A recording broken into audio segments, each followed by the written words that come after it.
marco normativo llamado normas peruana de información financiera, sobre todo lo que es quizás lo que más está llamando la atención últimamente.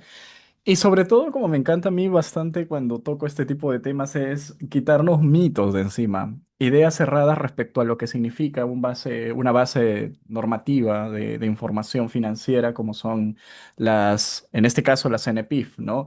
Ahora ya no hablamos de NIF, ahora tenemos que ser específicos, tenemos que decir NIF pymes, NIF plenas o norma peruana de información financiera. Ya no hablamos de norma internacional. Una vez escuché a alguien decir norma internacional peruana de información financiera. Bueno, evidentemente hubo un error, porque si es peruana no es internacional, ¿no? Vamos a hacer un viaje rápido, sí, sobre todo a la esencia de este tipo de normas. Vamos a ver un poco las diferencias entre cada una de las bases normativas. Pero sobre todo, y lo repito nuevamente, mi intención en esta sesión es quitarnos esa idea, ¿sí?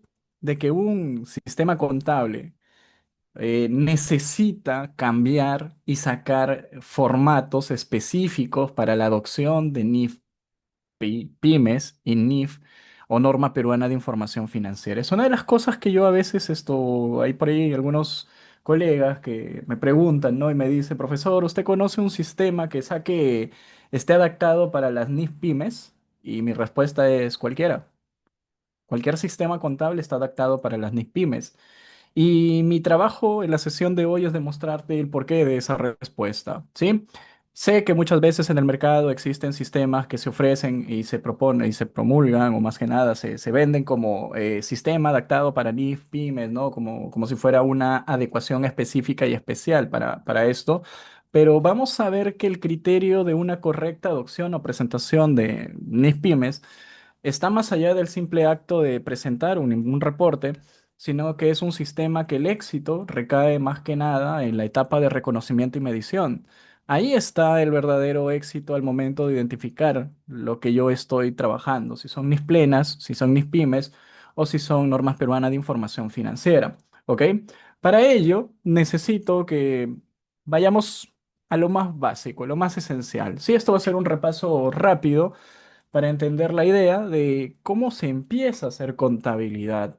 Miren, nosotros cuando hacemos contabilidad, evidentemente hacemos asientos contables, esos asientos contables son depositados en el registro diario y del registro diario se mueven hacia el mayor, se mayorizan y del mayor pasan a una hoja de trabajo y de la hoja de trabajo terminan en los estados financieros. ¿Ok? Al final, no importa si estemos frente a NIF plenas, a NIF pymes o norma peruana de información financiera, yo lo voy a mencionar como NPIF, ¿sí? Para no estar diciendo todo el nombre completo.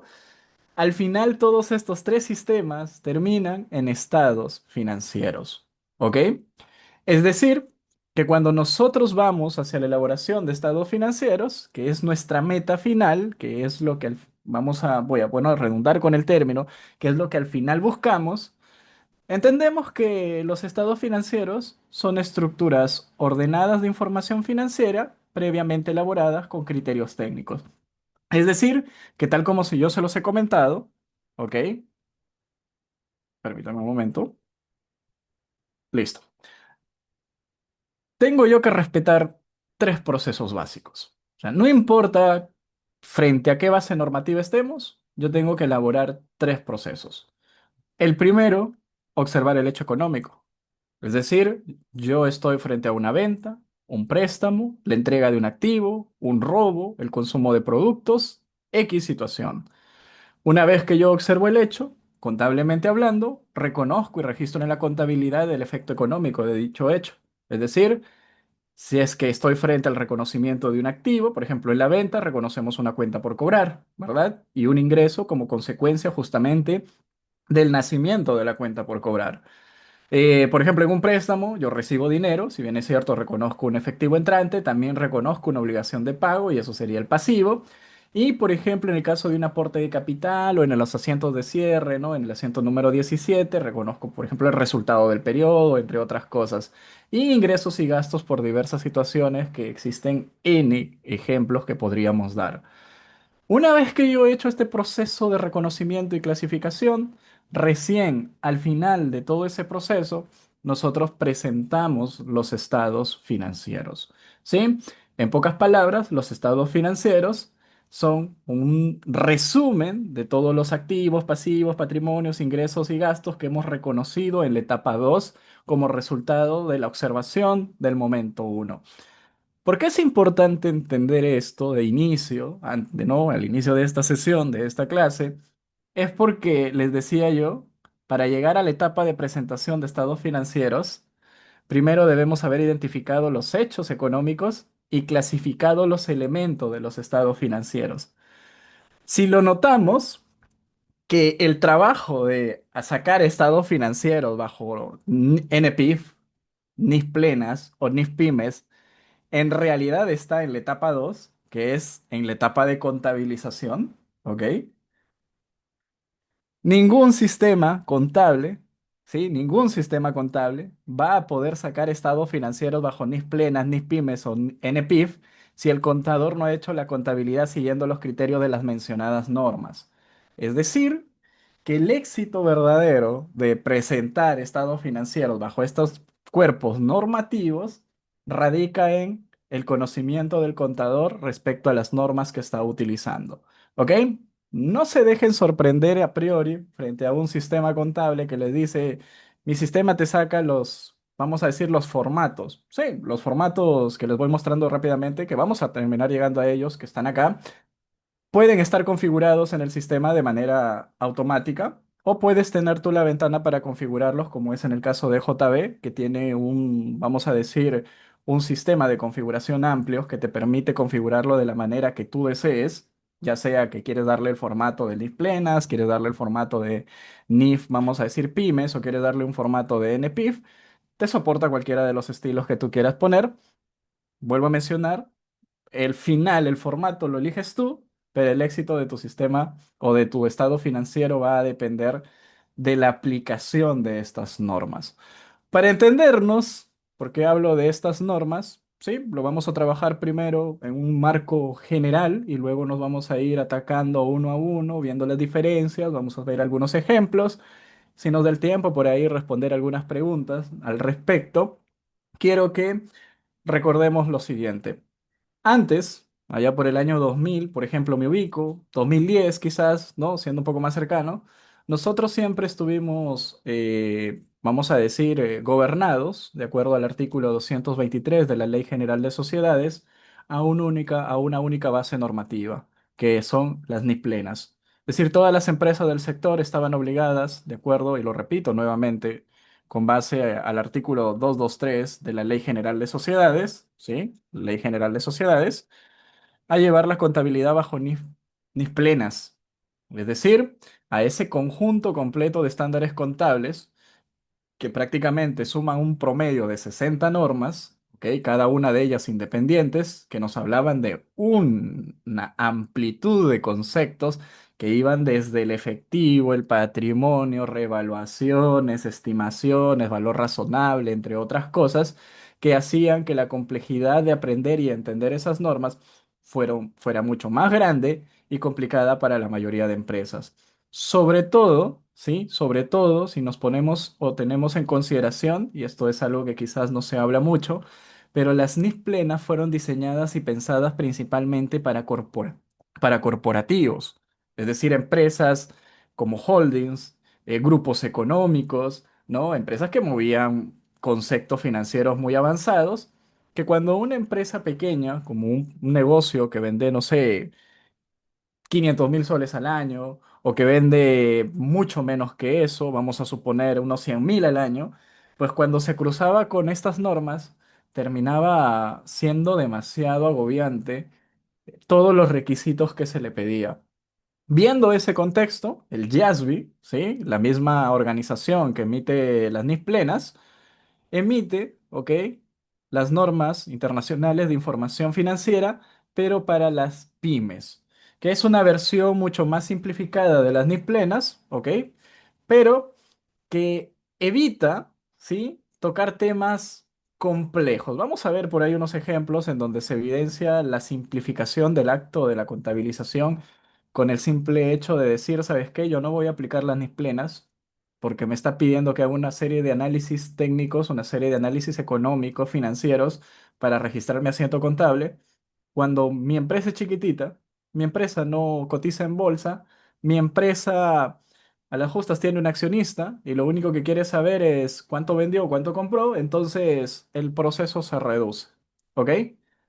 Pero el Consejo Normativo de Contabilidad dijo, oigan, aún así, a pesar de que existen las NIF-Pymes, hay un universo de empresas que son mucho más pequeñas, que no venden ni siquiera 150 UITs en el año y que sus estructuras financieras son tan simples como inventarios, cuentas por cobrar, cuentas por pagar, planilla, tributos, y resultados del periodo, resultado acumulado y se acabó. Es más, a las justas tienen activo fijo. Entonces, esas empresas, aún para esas, las NIF pymes terminan siendo también demasiado complicadas y demasiado grandes. Hablamos de una contabilidad simplificada.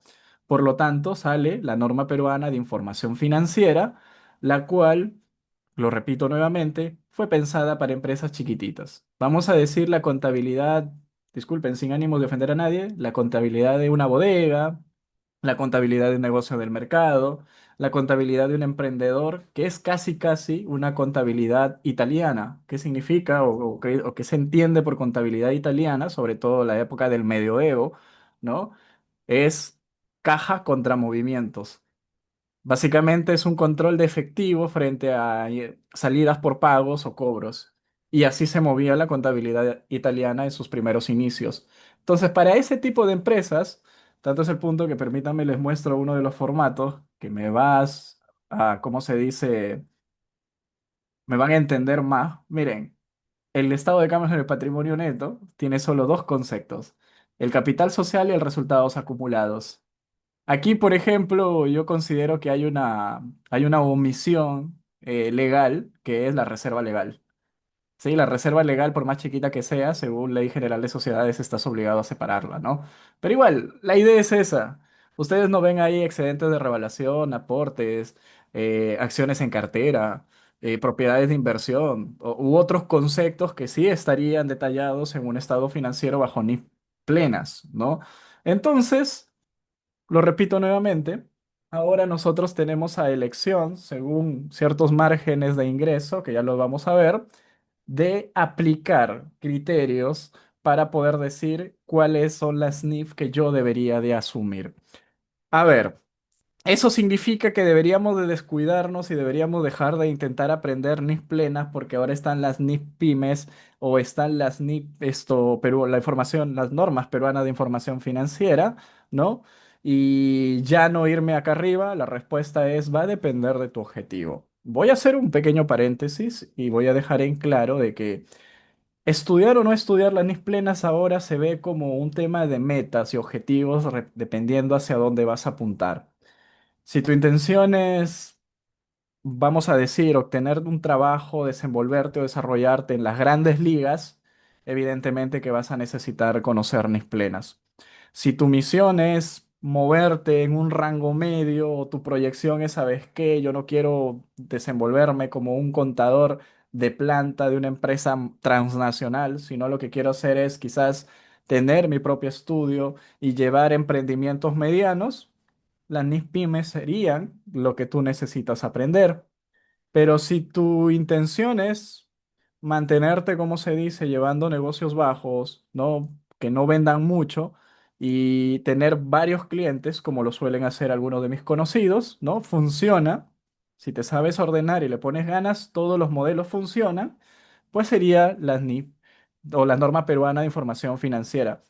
Aún me cuesta decir norma peruana de información financiera. Siempre le digo NIF peruanas, algo así, quiero decirle. Pero bueno, ya con el tiempo me acostumbraré al término.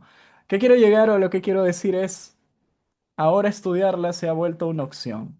Pero consejo que yo les doy, estudien las NIF plenas, porque esto es como un efecto cascada. Si tú estudias las NIF plenas, por default, por resultado, por inercia, estás aprendiendo las NIF pymes y las normas peruanas de información financiera. Porque esto es como un proceso que tiene un criterio de, vamos a decir, de 10 puntos de nivel y acá llegas a un nivel de, vamos a decir, una exigencia de 2 puntos. Si sabes esto, lo de acá lo entiendes en automático. Si sabes esto, lo de acá te va a parecer sencillo porque ya dominas lo más fuerte. Es decir, método de estudio que yo les recomiendo. Céntrense en estudiar NIF plenas y repasen los criterios propios de las NIF pymes. Porque, por ejemplo, se me viene a la mente, ¿no? NIF plenas te habla de excedentes de revaluación, la metodología de revaluación de activos fijos. Las NIF pymes te dice, no, olvídate de revaluación, llévalo todo al costo frente a depreciación. Entonces, vamos a decir, y la norma peruana de información financiera de igual manera, que si tú te aprendiste la NIC 16, aplicar la NIC Pymes va a ser muy sencillo. Y esto, ni que se diga. ¿Ok? Ahora sí, profundicemos un poco en las diferencias normativas. Aquí tengo una matriz en donde lo que he colocado, ¿sí? Son diferencias propias entre cada una de las NIF plenas, también conocidas como Full IFRS, NIF para pymes o las normas, su versión en inglés, y la norma peruana de información financiera, ¿no? Que eso ya es propio del Consejo Normativo de Contabilidad. Para hacer una diferenciación, yo aquí le voy a poner un color distinto, poniéndole verde, en donde estas dos han sido emitidos, ¿no? Por el International Accounting Standard Board, ¿no? Más conocido internacionalmente como algunos dicen, el IASB, ¿ok?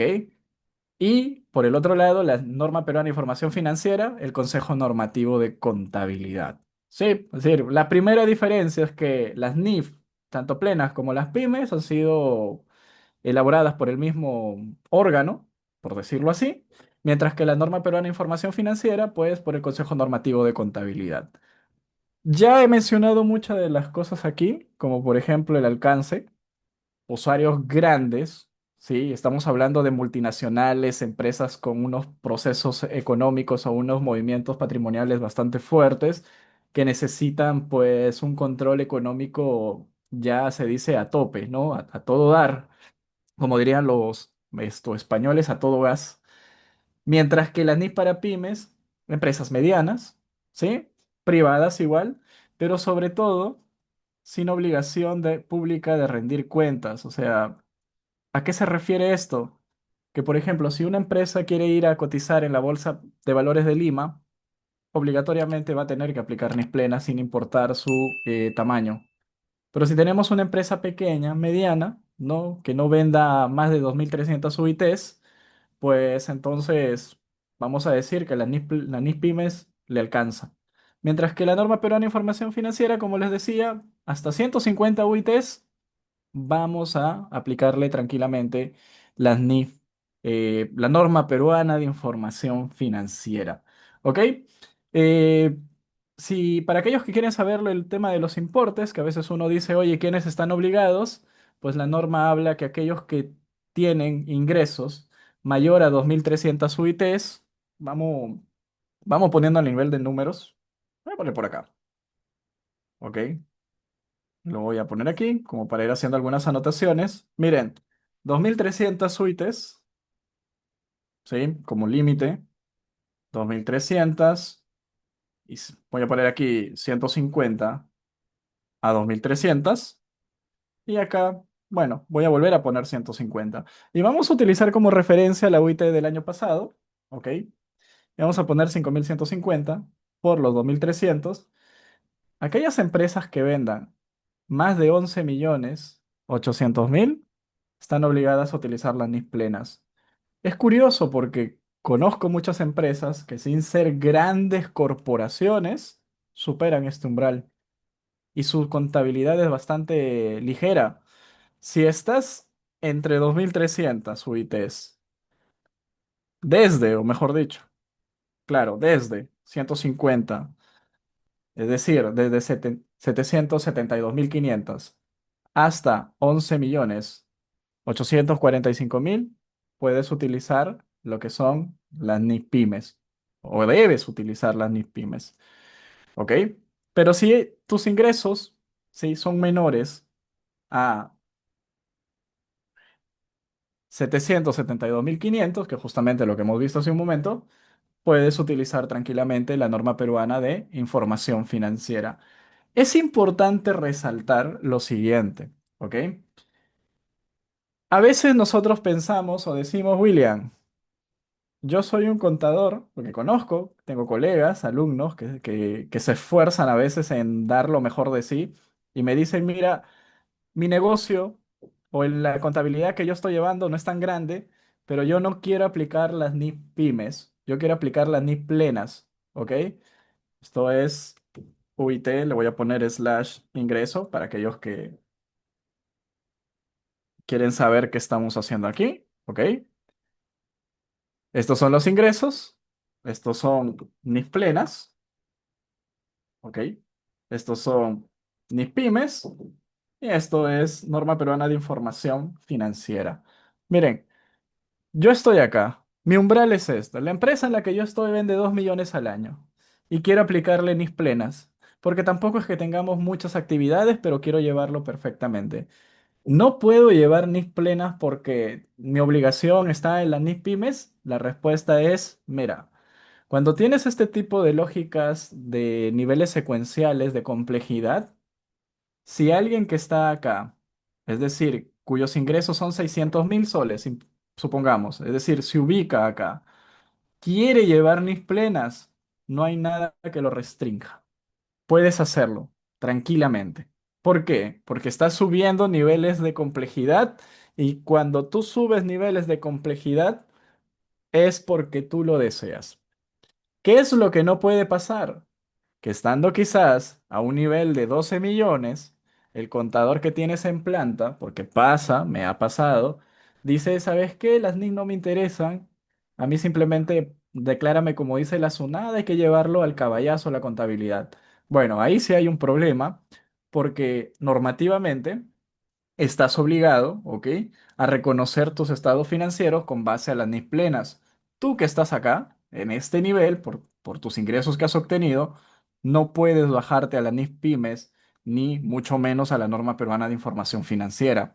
Si tú estás en NIF pymes, puedes subir y aplicar las NIF plenas si así lo deseas, pero no puedes bajarte a la norma peruana de información financiera. Si estás en la norma peruana de información financiera, puedes subirte a las dos de arriba si lo deseas tranquilamente. ¿Ok? Es decir, es opcional hacia arriba, pero prohibido hacia abajo.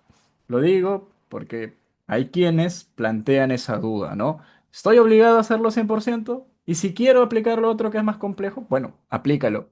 Evidentemente, debes asumir de que a mayor complejidad, mayor trabajo, mayores recursos a nivel de tiempo y análisis vas a necesitar aplicar, porque lo que sí no puedes hacer, y eso está totalmente prohibido, es pretender decir que estás en mis pymes y que, por ejemplo, la dinámica del activo fijo lo estás llevando de acuerdo a lo que indica la NIC 16 y acá esto, la parte, no sé, de vamos a suponer esto de la mercadería, lo estás llevando frente a la sección 20, creo que es del marco de las NIC pymes.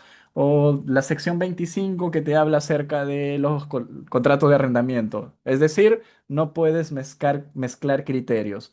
No puedes decir de que una parte lo llevas bajo la NIC 8, la otra parte lo estás llevando bajo la NIC 23 y otra parte lo estás llevando por la sección 22, la sección 27, ¿no? De las NIC para pymes. No, eso sí no se puede hacer. Eso está totalmente prohibido.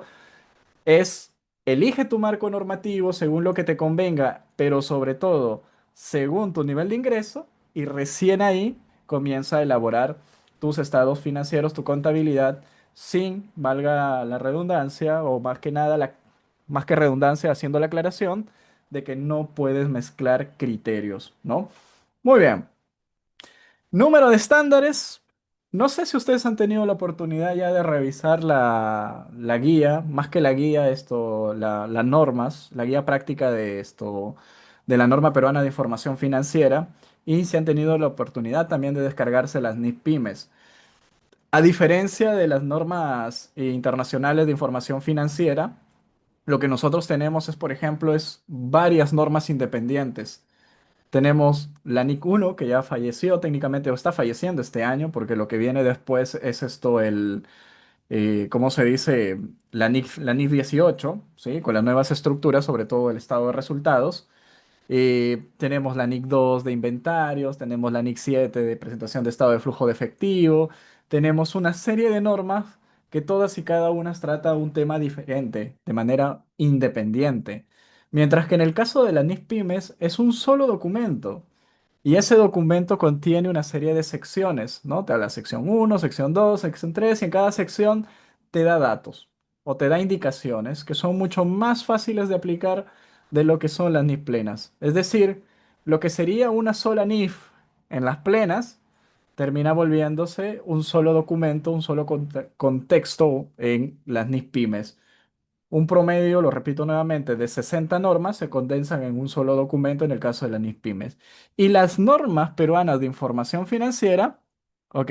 Génesis, muy buena pregunta. ¿Qué pasa si yo ya empecé con las NIF plenas y por un tema de, ¿cómo se dice? De comodidad operativa, porque también hay que entender, y voy a mencionar el tema comodidad operativa no desde un sentido ocioso o un sentido, disculpen la expresión, pero la idea es esa, mediocre, de profesional, de, ¿sabes qué? No, las plenas no me interesan, sino quiero irme a lo más facilito y me voy a ir a las pymes porque mi nivel de ingreso me lo permite. Hay algo que el propio marco conceptual de las NIC indican, que se llama economía de la información. Miren, si tu empresa solo compra y vende, tiene planillas, paga tributos, servicio de agua, luz y por ahí un préstamo. Y es lo único que tiene. La ventaja es que vende un montón porque le va bien y tiene un sistema de negocio que le funciona. Pero a nivel financiero su operatividad se reduce a eso. Compramos nuestro producto, lo vendemos, sacamos pequeños financiamientos con los bancos, los pagamos, tenemos un local que usamos y que está alquilado, tenemos planilla y se acabó. Esa es nuestra única operatividad económica. Mira, si tienes la posibilidad de aplicar NIF plenas, porque lo quieres y lo ves mejor, podrías estar consumiendo recursos por gustos porque la información financiera que te proporciona las NIF no va a ser tan elevada o especializada porque tus operaciones no son complejas. Tus operaciones son simples. Entonces, en un tema de economía de la información, no por sociedad, lo repito nuevamente, el bajar a NIF plenas termina siendo quizás, ¿qué digo? NIF pymes, si es que el nivel de ingresos está dentro de los estándares de NIF pymes y te lo permite, sería una decisión inteligente. Sería la decisión correcta. Nadie te puede prohibir bajar a NIF pymes. Ojo, siempre y cuando tus ingresos hayan sido consecutivos durante 2 años. Es decir, si tu nivel de ingresos estaba, vamos a suponer, por encima para que apliques NIF plenas, pero durante 2 años consecutivos esos ingresos bajaron el estándar y ahora estás dentro del umbral de las NIF pymes, puedes bajarte. O si siempre estuviste en el umbral de las NIF pymes, puedes bajarte. Pero si estás en las plenas y quieres bajarte, recuerda que no puedes si es que tu nivel de ingresos te lo prohíbe. Lo repito nuevamente, hay que hacer ahí esa aclaración para no confundirnos. Pero Génesis, resumiendo, la respuesta que te doy es nuevamente, y lo voy a poner aquí con la hoja para entendernos mejor, es, si tu realidad es que tú estás acá, hiciste un proceso de adopción a NIF plenas y has estado llevando tus estados financieros de acuerdo a NIF plenas, pero ahora ves que por nivel de ingresos y esas cosas tú puedes llevar las pymes. ¿Puedo bajarme a pesar de haberme yo colocado en las plenas? La respuesta es sí. Pero primero asegúrate que los ingresos que tienes y las condiciones propias vayan a estar ahí. Porque si no, vamos a decirlo de alguna forma o de alguna manera, vamos a tener problemas si es que nos movemos de un lado a otro. José, esa es la pregunta que más se me ha hecho últimamente al respecto. Una de las dudas de las que todos tenemos nosotros cuando vemos el tema de la norma peruana de información financiera que ha salido y las nuevas, vamos a decir, regulaciones de las NIF pymes o las NIF plenas, es si hay multa. Miren, voy a responder con una pregunta, no es mi estilo, pero en este caso va a ser, vamos a decir esto, académico, ¿sí? El hacerlo. ¿Alguno de ustedes conoce una empresa que la hayan multado por no usar las NIF plenas en los últimos años o las NIF pymes? ¿A alguien que lo haya multado por no haber usado esas normas? Que tú ya has escuchado hoy, ¿te acuerdas del Carlito? Sí, pues lo multaron, ¿no? Esto por no haber llevado su contabilidad bajo NIF. ¿Han escuchado algún caso? ¿Alguien por ahí en el chat me responde? No, ¿verdad? No, a nadie. A nadie nos ha multado por eso, ¿no?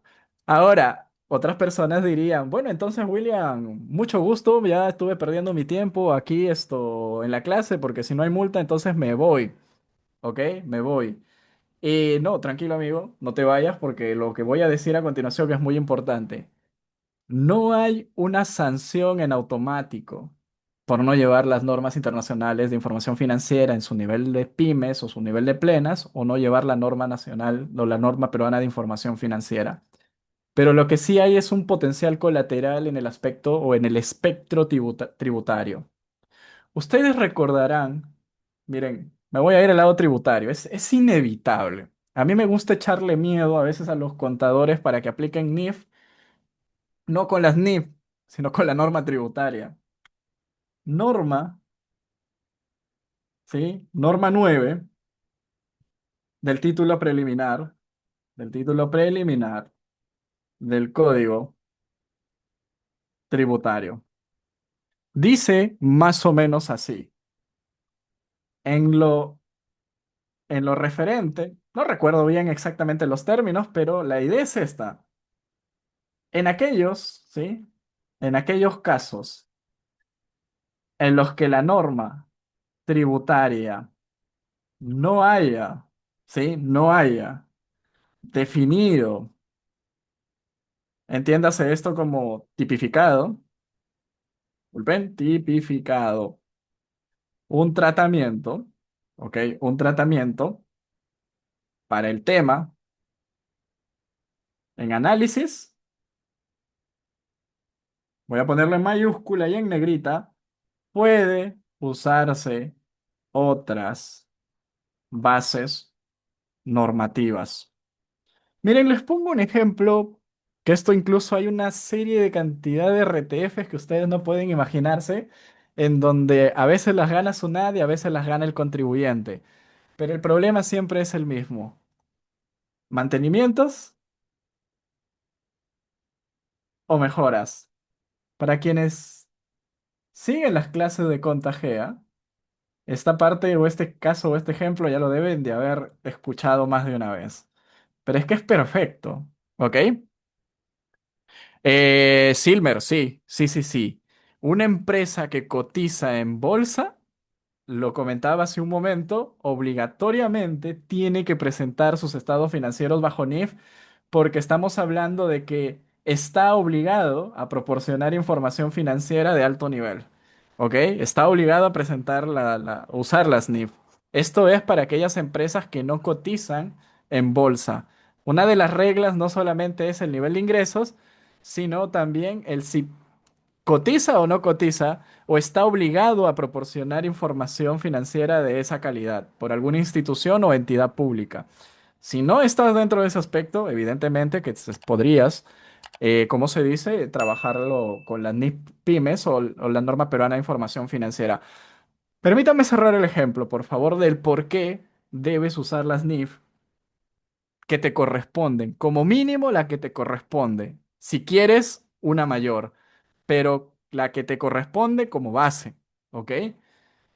Te decía, norma 9 del título preliminar del Código Tributario me dice que en aquellos casos en los que la norma tributaria no haya dicho cómo se procede, yo puedo utilizar otras bases normativas. Y ojo, les comento, las NIF están aprobadas por el Consejo Normativo de Contabilidad, ya sean las pymes o las plenas, son autorizadas por el Consejo Normativo de Contabilidad para aplicarse en el Perú. Cuando el Consejo Normativo de Contabilidad saca una resolución, debemos recordar que esa resolución está siendo emitida por una entidad que pertenece al MEF. Y si esa entidad pertenece al MEF, se podría decir que es el Ministerio de Economías y Finanzas, a través del Consejo Normativo de Contabilidad, quien está promulgando su autorización. ¿Eso es importante tenerlo en consideración? Sí, porque con esa resolución, las normas internacionales de información financieras, ya sea a su nivel de plenas o pymes, y la norma peruana de información financiera, pasan a formar parte de la estructura del derecho positivo normativo peruano, es decir, forman dentro de la estructura de lo que se podría denominar otras bases normativas aprobadas por el gobierno peruano a través del Ejecutivo, a través del Ministerio de Economías y Finanzas, por medio del Consejo Normativo de Contabilidad. ¿Por qué es importante esto? Porque los mantenimientos son gasto y las mejoras se activan. ¿Quién dice que se activa, o qué se manda al gasto, o cuáles son las condiciones para yo decir si es un mantenimiento o es una mejora? La NIC 16. La NIC 16 tiene un tratamiento para decirte cómo es que tú reconoces un mantenimiento o una mejora. Los mantenimientos tienen carácter de desembolsos que se realizan para mantener las condiciones o las estimaciones iniciales de funcionamiento de un determinado activo, mientras que la mejora es cualquier desembolso que, valga la redundancia, y mejora, voy a utilizar otra palabra, incrementa la vida útil o la capacidad económica del activo más allá de lo que inicialmente estuvo estimado, ¿no? Hay una definición o un desarrollo técnico para identificar mantenimientos y mejoras en la NIC 16. Ándate a la ley del impuesto a la renta, al código tributario, a la ley del IGB, a cualquier norma tributaria y no vas a encontrar la definición de mantenimientos ni vas a encontrar la definición de mejoras. Por lo tanto, en estos casos, a veces llega la SUNAT y encuentra un desembolso de 200.000 soles por un activo y el auditor dice, ah, no. 200.000 soles, mi hermano. Eso es una mejora. Debiste de haberlo activado y tú lo has mandado al gasto, te lo voy a reparar. Debiste de haberlo pasado por depreciación y te suelta un discurso y te lo repara. Tú evidentemente dices, oye, pero ese es un mantenimiento que le he hecho y es un overhaul o es un mantenimiento que se hace cada 3 años. Explicas tu posición, vas a reclamo, no te van a dar ¿cómo se dice la respuesta? Te vas a un tema de tribunal fiscal y el Tribunal Fiscal lo que va a decir es, a ver, estimados, vamos a aplicar norma 9 del título preliminar del Código Tributario, porque la norma tributaria no ha definido, disculpen la expresión, qué rayos es un mantenimiento, qué rayos es una mejora. ¿Dónde encontramos su definición contable? En las NIF. Vamos a ver qué dice la NIC 16. Te hace un análisis y después concluye. A veces, con base al análisis económico, se concluye que efectivamente era un mantenimiento y por lo tanto el gasto es totalmente deducible. Mientras que, por otro lado, a veces se demuestra que no era un mantenimiento, en realidad sí era una mejora y por lo tanto estaba bien puesta ¿cómo se dice? El reparo por parte de la administración tributaria. Miren, a lo largo ¿cómo se dice?, del desarrollo de la profesión, he tenido la oportunidad de leer varias RTFs donde la discusión no es qué dice la ley del impuesto a la renta, qué dice la ley del IGB, no. La discusión es qué dice el marco conceptual, qué dice esto, vamos a suponer, la NIC 2, qué dice la NIC 16. Y una vez que se desarrolla la NIC, dice... Con base a la norma 9 del título preliminar del Código Tributario que nos habilita a utilizar otras normas para poder definir la naturaleza del elemento en discusión, se ha determinado de que el reparo está bien puesto o el reparo no está bien puesto. Por lo tanto, conclusión, si yo no aplico de manera correcta las normas que me correspondan o simplemente no las aplico, ¿ok? Podría. Miren la palabra que estoy utilizando. No me gusta echar miedo, porque a veces hay algunos que venden con el miedo y te dice, colega, tienes que hacerlo porque si no a partir de ahora la SUNAT te va a multar por esto, por lo otro. No, no, no funciona tan así. Lo que sí puede pasar es que te estás metiendo en un riesgo de que quizás estás haciendo un tratamiento contable que te está dando un resultado que va a tener una incidencia en tu determinación del impuesto a la renta, y como la norma tributaria no dice nada al respecto y tú simplemente lo pasas, cuando venga un auditor e identifique un error de tratamiento, te diga, esto no procede, aquí has tomado un gasto de más, según la NIC tal que debiste aplicar, aquí tu reconocimiento está mal hecho y por lo tanto no procede el gasto. o tu ingreso debió de haberse reconocido acá y no en el lugar donde tú lo pusiste. Las sanciones, lo repito nuevamente para estar bastante claro, está vinculado principalmente a potenciales errores de contabilización que podrían tener incidencia directa en el tratamiento tributario que tú le diste, orientado por ese mal tratamiento contable. No sé si la idea queda clara de no les voy a meter miedo de, oigan, los van a multar a todos ustedes si es que no empiezan a aplicar la norma peruana de información financiera. Ojo, tan es así que el PDT, el formulario virtual 710, te pregunta, ¿no? ¿Y qué base contable has utilizado para hacer tus estados financieros? ¿Ni pymes, ni plenas? Norma peruana de información financiera. ¿Por qué? Porque cuando tú dices yo he utilizado esto, estás declarando que te sujetas al tratamiento contable para determinar tus estados financieros de esa base normativa. Más adelante, ante una discusión de tratamientos, van a aplicarte las normas de cómo debiste haberlo tratado. Ojo, esto no desnaturaliza de ninguna manera el contenido del artículo 33 del reglamento de la ley del impuesto a la renta. Recordarán que el artículo 33 del reglamento del impuesto a la renta tiene en su última oración de su primer párrafo lo siguiente: la forma en que realizas un asiento contable no condiciona la deducibilidad del gasto. Entiéndase de que si yo me equivoco con el asiento contable, el tratamiento tributario sigue estando ahí si tú cumples con todas las condiciones tributarias. El tema está cuando te equivocaste en lo contable, tributariamente no se indica nada y comienza la divergencia de si debiste o no debiste haber tomado un gasto, como pasa acá. ¿No? Porque ahí sí la discusión la va a ganar quien haya aplicado la norma contable correctamente o quien la haya interpretado de forma correcta más que aplicado en algunos casos. ¿Sí? Por aquí vamos a darnos un tempito para ir respondiendo algunas preguntas, ¿les parece? Pero es como les decía, ¿no? Esto por ahí, como para ir refrescando algunas ideas. Lo que yo no puedo hacer es tener un chanchito, un monstruito, bueno, yo le digo monstruito, ¿no? De estar llevando criterios de acá y criterios de acá. No, la información tiene que ser homogénea. Eliges un criterio y tú te acoges a ese criterio, a esa base normativa. No puedes tener distintas bases para lo mismo. ¿Ok? Voy a regresarme acá a las diferencias como para ir desarrollándolo. Bueno, creo que esto está más que claro, ¿no? Y ya también lo he dicho, la complejidad muy alta por parte de las NIF plenas. Mira, tendrías que entender lo que son bases de medición.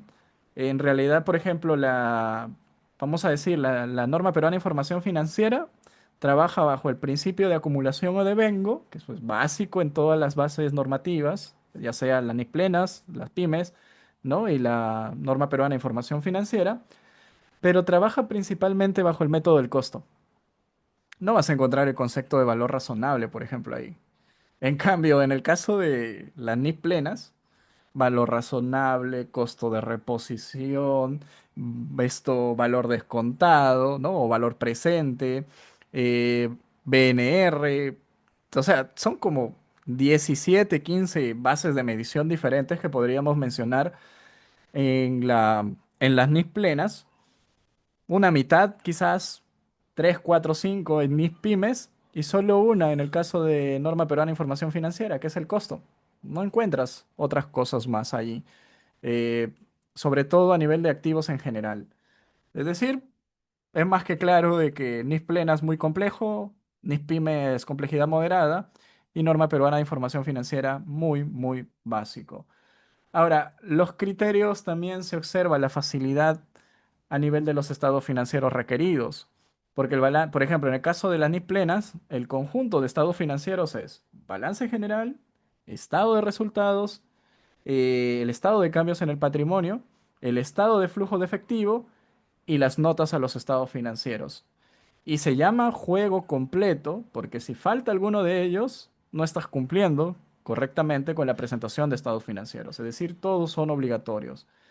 Mientras que en el caso de la NIF Pymes, Vas a tener los cuatro estados financieros, ¿ok? Pero en el caso de las notas, hay una como, vamos a decir, son más sutiles las notas. No hay tanta exigencia de presentación como en el caso de las NIF plenas, que te pide que describas una serie de situaciones cualitativas para que la persona que está recibiendo la información pueda entender lo que se está haciendo. ¿Sí? Debemos, y ya que por ahí mencionaron el tema de la bolsa, debemos entender que las notas son muy importantes cuando hay un tercero que quiere saber la información que se está presentando para poder tomar decisiones. Eh, Hay un ejemplo que yo suelo usar cuando hablo de materialidad, y ya que Javier por ahí lo mencionaste, y sí, materialidad tiene que ver. Ojo, disculpa, creo que tu pregunta, si mal no recuerdo, estaba orientada hacia acá. ¿Tiene algo que ver la materialidad? La respuesta es no, Javier. Mira, y te explico cómo, rapidito nada más para que la pregunta no quede en el aire. Tú puedes tener un camión que te costó todo, nuevo, nuevo, nuevo, ¿sí? No sé, un camión de última generación, 300.000, 400.000 soles, ¿ya? Tú lo compraste, sales todo emocionado, paz, se choca. Y se daña el motor, el sistema de computarizado del camión, sistema satelital y otras cosas más. ¿Ya? Y reponerlo, volverlo a la vida, te cuesta 200.000 soles. La empresa ha invertido 400.000 hace un mes y tiene en saldo de caja, vamos a suponer que 400.000 de nuevo, ¿ok? Pero también tiene otros gastos que realizar. No puede simplemente agarrar y decir, oye, 200.000, mejor me compro uno nuevo. Y si no lo revive, perdería 400.000. Entonces, ¿qué dice? No, mira, lo vamos a reparar. Y agarra y mete 200.000 soles. 200.000 soles para algunos termina siendo muy material. Pero el análisis de si es un mantenimiento, es una mejora, no está orientado a qué tan material es el desembolso, sino es cuál es el resultado económico que se obtiene de realizar o ejecutar ese desembolso. En este caso, estamos reviviendo un activo que se estimaba usarse, no sé, 5 años, se me viene a la mente, pero que por un accidente está al borde de irse a la chatarra. Entonces, ¿le estoy dando mayor vida útil? No, no le estás dando mayor vida útil. Lo que estás haciendo es devolviéndole las condiciones para las cuales originalmente fue pensado. Entonces, la materialidad no juega nada aquí. Y esto es algo que confunde la administración tributaria. La administración tributaria, cuando ve algo muy material, en una interpretación errada de la norma financiera, interpreta en automático que estamos frente a la activación. Esto debe activarse. Es 200.000 soles de 400.000, es el 50%. Eso es muy material. Sí, lo es, pero no es un activo material, es un gasto material, porque no le estoy, repito nuevamente, dando mayor vida útil al bien. Le estoy devolviendo la que yo pensé originalmente darle o usar. Entonces, la lógica no entra tanto ahí el concepto de materialidad. ¿Ok?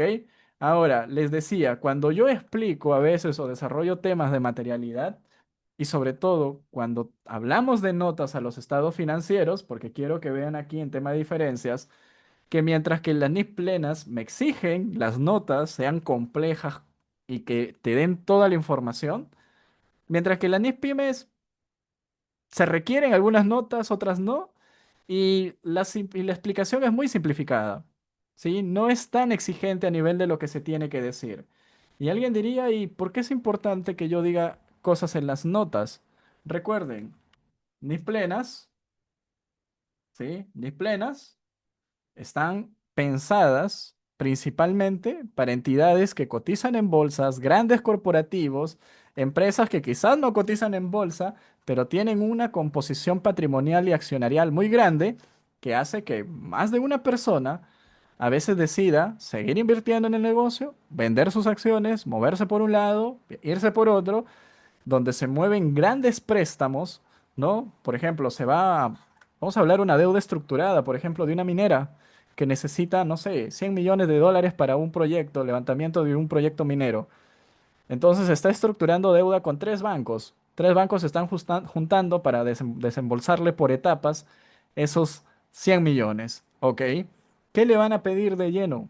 Sus estados financieros. ¿Qué es lo que le van a pedir? Información a detalle. No presenta estados financieros con NIF pymes, le van a chotear ¿cómo se dice? Su presupuesto. Y si está pidiendo un préstamo de 100 millones de dólares, evidentemente que NIF pymes no usa, está usando NIF plenas. Miren lo siguiente. Todos han escuchado de Nvidia, ¿no? Sobre todo ahora, con el boom de la inteligencia artificial, el nombre de Nvidia suena por más de un lugar. ¿Sí? ¿Qué vende? Tarjetas de video o gráficas, ¿no? ¿Qué pasó? No recuerdo exactamente el año. Vamos a suponer año 2015. Nvidia creció en ventas. Vamos a suponer 20%. ¿Ok? ¿Y saben que fue sancionada por el gobierno estadounidense por no haber presentado una nota o no haber presentado una explicación en una nota en los estados financieros? El poder de la nota, el por qué las notas son importantes y por qué se exigen en las NIP plenas, es porque ustedes recordarán que se puso de moda durante un tiempo la granja de criptomonedas. Habían criptomineros que se ponían a minar criptomonedas y compraban, vamos a suponer, cientos de tarjetas gráficas,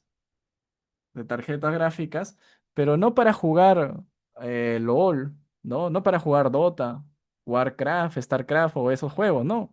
Los compraban para minar criptomonedas. Entonces las tarjetas gráficas de Nvidia se dispararon en ventas, generó un crecimiento, pero lo que no se expuso en los estados financieros, en las notas, fue justamente lo que yo les estoy contando. Nadie explicó que ese crecimiento se debía principalmente al boom que había tenido la minería de criptomonedas. Es decir, a una situación anormal en el mercado que no estaba dentro de su nicho, porque ese nicho principalmente eran los gamers, las computadoras de esa naturaleza, sino a un negocio circunstancial. ¿Qué significaba? De que probablemente el próximo año ya no se iban a tener ese nivel de ventas. Alguien diría, ¿y por qué es importante las notas colocarlas así? Bueno, te explico. Imagínate que tú, ¿no? Javier, permíteme usar tu nombre. Imagínate, Javier, que tú tienes $200.000, ¿no? Y dices, quiero comprar acciones. Y ves las acciones de Nvidia, ves los estados financieros y dices, uy, Nvidia ha tenido un crecimiento de un 20%. Entonces está en tendencia a la alza, es un buen negocio, voy a comprar sus acciones. Probablemente el próximo año valgan más o voy a tener un rendimiento X y va a ser positivo para mí. Y nadie te dijo, oye, este crecimiento se debió a una situación anómala. Y resulta que el próximo año las ventas empiezan a caer, la acción empieza a caer, tu 200.000 se convierte en 150.000, en 120.000. Yo no sé, pero estás perdiendo dinero. ¿Ven la importancia de las notas? Las notas tienen el poder de hacerte tomar decisiones si las sabes leer, si las sabes entender y si tienen la información suficiente para los fines. Por lo tanto, las NIS plenas, como están pensadas en este mundo de negocios a gran escala, te van a obligar que presentes todo y bien presentado. Las NIS pymes, por otro lado, no tienen esa intención. O sea, las NIS pymes lo que hacen es simplemente decirte, oye, no cotizamos en bolsa, somos un negocio mediano. A veces el único accionista es una persona que ni siquiera quiere leer los estados financieros, no le interesa, ¿no? Entonces, vamos a ponernos laxos en la presentación de las notas. Ya no te pongas tanto detalle, no pongas, nadie te va a multar porque no le dijiste que vendiste más por un negocio X, que no es propio de tu giro de negocio, ¿no? Cosas así. Y en el caso de las NIP, de la norma peruana de información financiera, ya nos fuimos al extremo, porque hace la que la mayoría de contadores hacemos, ¿no? Presentamos solo el estado de resultados y el balance. Entonces lo que te dice es, vas a presentar el estado de resultados, vas a presentar el balance, vas a presentar una que otra nota, ¿sí?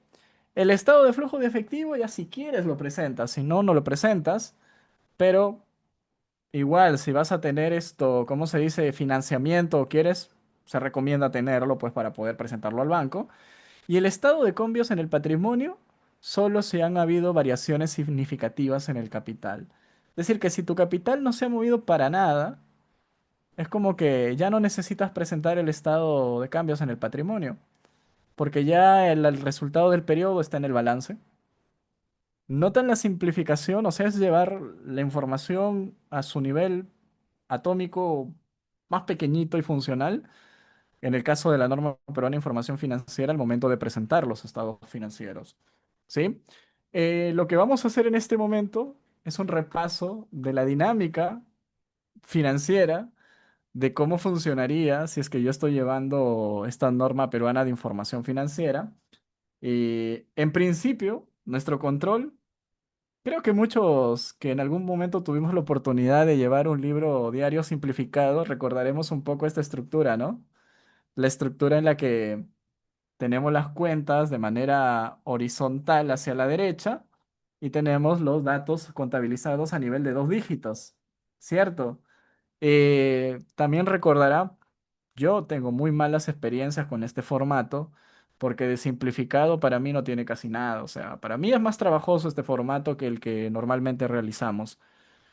Yo diría, si quieres llevar tu contabilidad en un formato de registro contable así, lo puedes hacer. Lo otro es seguir llevándolo en el formato completo, que es el libro diario ordinario que conocemos, que yo te diría tiene ¿para qué complicarse la vida? O sea, mejor síguelo llevando igual. Nadie te va a decir, oye, ¿por qué lo mandas en el formato completo si lo puedes llevar o lo tendrías que llevar en el formato simplificado? Es opcional, ¿sí? Lo que no puedes hacer, recuerda, es tratar de llevar este formato estando en NIF Pymes o NIF Plenas, que igual creo que muy pocos de ustedes se van a animar a llevar este formato de registro, pero ahí está. Es un formato para quien se le acomode en donde colocamos la fecha, colocamos la glosa y el asiento contable va a ir acumulando cuentas. Por ejemplo, si es un pago de tributos, va a mover cuenta 10 y va a mover pasivo a nivel de la cuenta 40, ¿no? Y así vamos a tener los movimientos. Pero nuevamente, como les digo, yo me quedo con mi formato normal y ordinario. La hoja de trabajo también está cambiando. La hoja de trabajo tiene los saldos de apertura a nivel de debe y haber, los movimientos, que es cosas que todos ya conocemos en nuestro papel de trabajo, y a diferencia de una hoja de trabajo, no tiene los saldos de transferencia y no tiene el estado financiero por naturaleza, solo tiene el estado financiero por función. Es decir, es como agarrar a nuestra hoja de trabajo que conocemos y quitarle la parte de transferencias y el estado de resultado por naturaleza. Y listo, se acabó. Nuevamente, ¿necesitamos aprender cómo hacerlo? La respuesta es no. Simplemente es adecuar nuestra contabilidad al formato que vemos y listo. No hay mucha ciencia. Como les digo, si yo tengo una hoja de trabajo completa, yo puedo sacarla completa y simplemente eliminar las columnas que corresponden. La idea es más o menos esta, ¿no? Voy a ir por acá a análisis financiero, por ejemplo, notas a los estados financieros, generar, saco mi hoja. No, vamos a sacar la hoja. Aquí la tengo, ¿ok? Y miren, transferencias, las vuelo, el estado de resultado por naturaleza lo vuelo y listo. Bueno, aquí hay suma del mayor, del debe, ¿no? Suma del debe, suma del mayor, los saldos. Lo único que le estaría faltando aquí serían los saldos iniciales, pero es simplemente darle el formato a la hoja de trabajo. ¿Se puede sacar en el EJB? Sí, se saca con saldos iniciales. ¿No? Pero a lo que voy es, vuelo las formas y listo, ya tengo mi formato norma peruana de información financiera. La cuestión es entender que los sistemas contables que ustedes tienen se adecúan a las nuevas exigencias y necesidades de la norma peruana de información financiera, porque es simplemente formatería simplificada. Es decir, si ya tienes lo completo, es solo adecuarlo en tus reportes a las nuevas normas, ¿ok? O a la nueva forma de presentar la información. Permítame, por favor, regreso acá Y donde sí vamos a tener algunas cosas que en realidad ya se presenta así. A ver, efectivo y equivalentes de efectivo, inversiones financieras. Aquí se han puesto un poco, ¿cómo se dice? Elegantes, ¿no? Porque una empresa pequeña que vende menos de 150 UITs, que tenga inversiones financieras es muy poco probable. Aquí cuentas por cobrar comerciales debe tener. Claro que sí, José. Justo tengo aquí por aquí unos casos prácticos. Así que vamos a llegar a eso. Vamos a llevar a... eh, ojo, que lo voy a utilizar, el criterio va a ser utilizando el sistema del plan de cuentas ordinario, ¿sí? Porque al final cuando tú haces tu asiento en el sistema te lo reduce al formato de libro diario simplificado. O sea, el asiento va a seguir siendo igual en el sistema, no va a haber nada que va a cambiar. Vas a seguir utilizando, por ejemplo, para el pago tu 104101 contra tu 421201, por ejemplo. Bueno, al revés. Y ya el sistema se va a encargar de sacarlo en el formato simplificado. No es que haya una nueva forma de contabilizar. Lo digo para dejar en claro de que los ejemplos que vamos a ver van a seguir siendo los mismos asientos, pero vamos a notar la diferencia de criterios entre uno y otros. ¿Ok?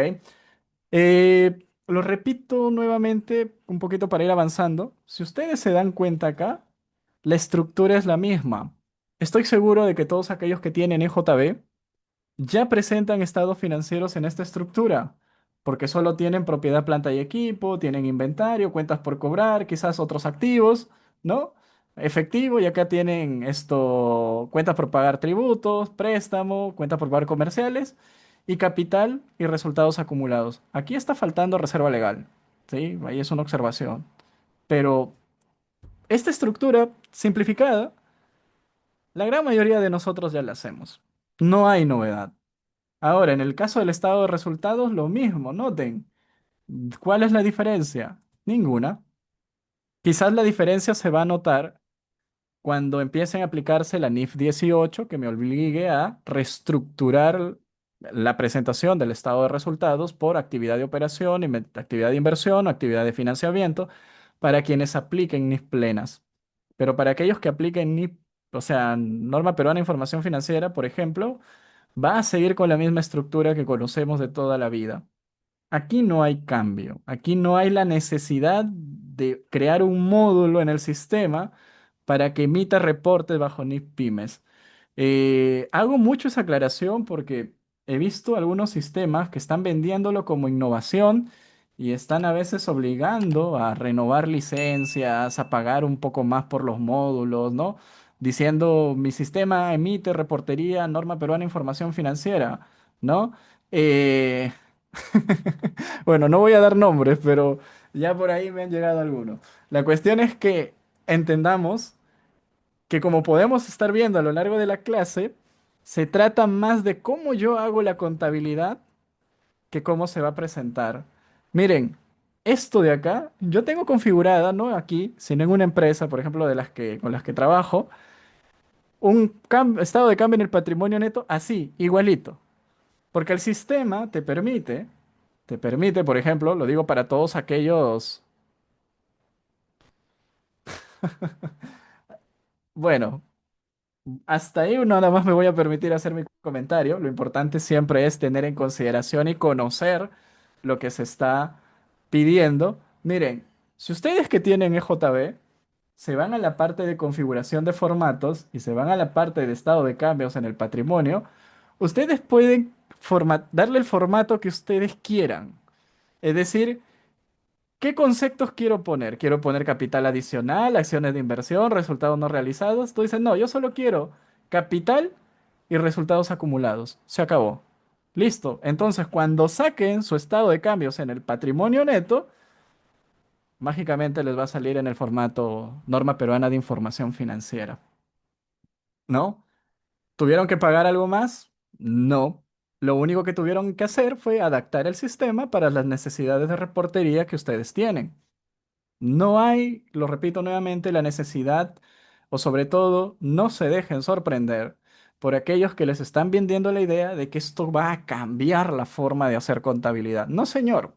Vas a seguir abriendo tu sistema y haciendo tu asiento en diario, Vas a seguir sacando tu reporte en tu libro diario y tu libro mayor, si lo quieres simplificado o si lo quieres esto, el normal, ¿sí? Lo único que vas a tener que hacer es adecuar tu formatería nada más al reporte que tú quieras, ¿no? Y eso ya es un tema de gustos de cada quien. Ahora, en el estado de flujo de efectivo es la misma estructura, ¿no? ¿Me podrías precisar la consulta, estimada María? ¿Te refieres a que la empresa se debió de haber aplicado, pero no se hizo la aplicación? ¿Qué correspondería hacer en este año? Va a depender. Si esa es la pregunta, si ese es el tenor de la pregunta, lo que te exige, lo que te exige la norma es que hagas un proceso de reexpresión de tus estados financieros, ¿no? A menos que estés haciendo adopción de NIF por primera vez. Si estás haciendo adopción de NIF por primera vez, le vas a tener que aplicar un proceso de borrón y cuenta nueva, haciendo la idea de que, a ver, aquí no pasó nada, ¿ya? Lo vamos a reestructurar todos los saldos, ¿ok? Y podríamos terminar siguiendo. Eh,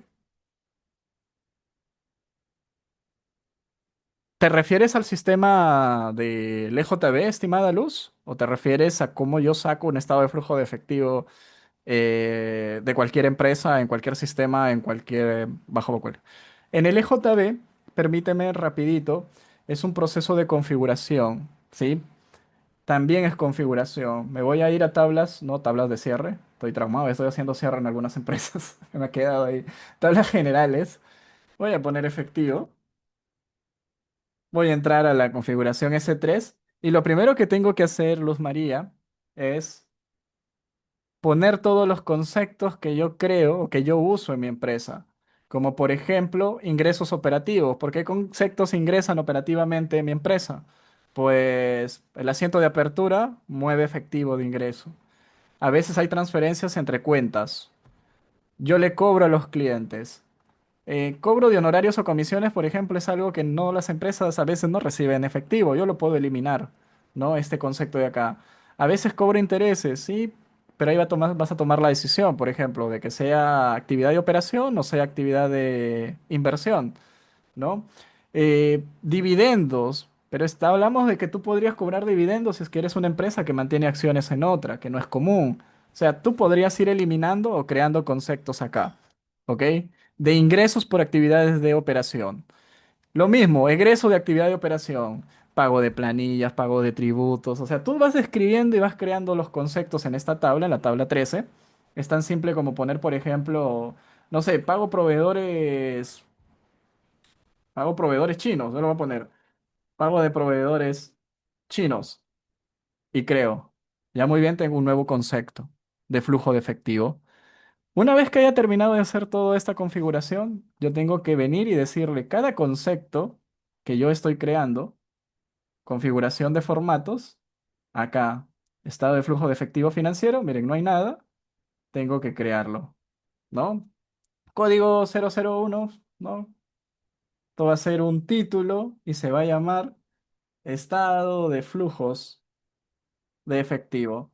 Si lo notan, estoy en una empresa demo, así que no tengo nada configurado. Y como es un título, le doy grabar. Ah, no. Listo. Luego, vuelvo a poner 002, otro título. Se van a llamar actividades de operación. O sea, yo voy a tener que ir estructurando mi estado de flujo de efectivo, ir dándole una condición que se vaya pareciendo a esto. Mira. A esto. Yo voy a ir creando los conceptos. Estado de flujo de efectivo, actividades de operación, ingresos portales. O sea, le voy dando los nombres. Y una vez que tengo configurado todo esto, pues simplemente me voy a acá, comprobantes, más que comprobantes, aquí, flujo de efectivo, y lo saco. Es decir, hay un proceso previo. Muy probablemente, si el sistema lo has adquirido, probablemente esté configurado de base, ¿ok? Tendrías que verificar si ya lo tienes configurado acá, en configuración de formatos, flujo de efectivo. Si ya está configurado, lo único que tendrías que ver es esto, ir y sacarlo acá. Si no está configurado, yo diría que tendrías que comunicarte esto con EJB, que te pasen la plantilla de configuración y quizás ellos te podrían ayudar o guiar de para que puedas configurar tu estado de flujo de efectivo. Ojo, que el estado de flujo de efectivo no te va a salir por obra y gracia de la configuración, porque para que el estado de flujo de efectivo te arroje información, al momento de haber hecho tu asiento contable, ¿no? Vamos a hacer un asiento con conversión, y yo haya dicho, por ejemplo, asiento 31 se me ocurre, ¿no? Y yo haya utilizado la cuenta 104, bueno, no existe, y me pide tipo medio de pago, no sé, transferencia, yo tengo que indicarle por qué motivo se ha movido el dinero.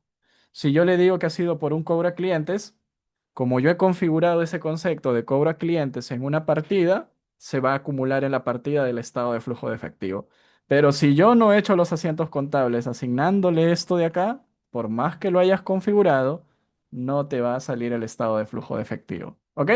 Voy a regresar rápidamente acá a mis bases normativas. ¿Ok? Y noten. ¿Ven algo diferente? De ahí se los pregunto yo a ustedes. ¿Observan algo diferente en el formato de de Norma Peruana de Información Financiera a lo que ya solemos hacer? Creo que la única diferencia y que quizás esté más por aquí, a ojo de buen cubero, como dicen, es que no tiene un ajuste por diferencia en cambio al final. Luego de eso, estimados amigos y colegas, termina siendo una estructura básica, totalmente configurable en el sistema.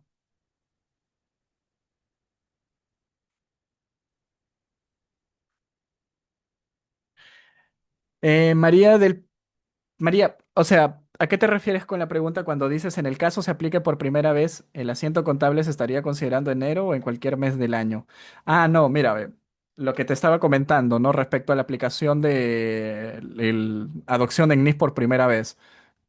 Cuando tú haces un proceso de adopción en NIF por primera vez, tú regularizas los saldos acumulados al inicio del periodo. ¿A qué se refiere? Tú tienes trabajando 2025, estamos 2026, y tú empiezas a hacer NIF por primera vez, ¿no? NIF por primera vez, por primera vez. Tú haces tu adopción corrigiendo todos los saldos que te vienen de tu asiento de apertura. O sea, tú agarras y reexpresas tus estados financieros.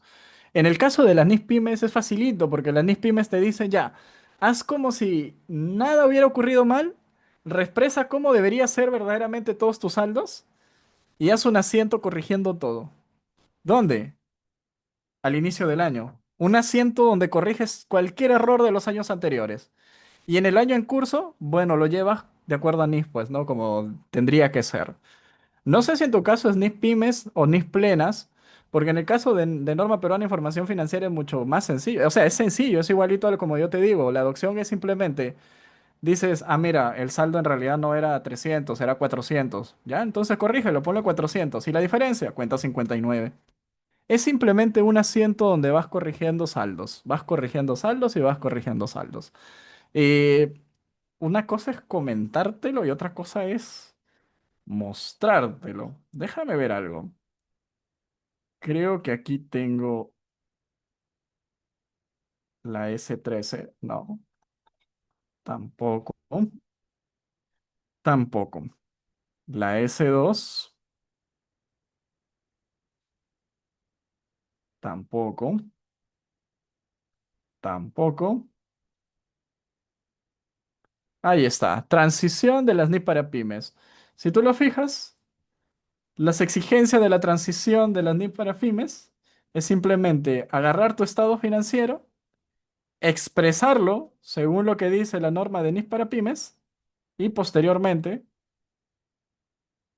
vamos a decir, ajustar nada más los saldos contables, ¿ok? Y aplicarla en la fecha de transición.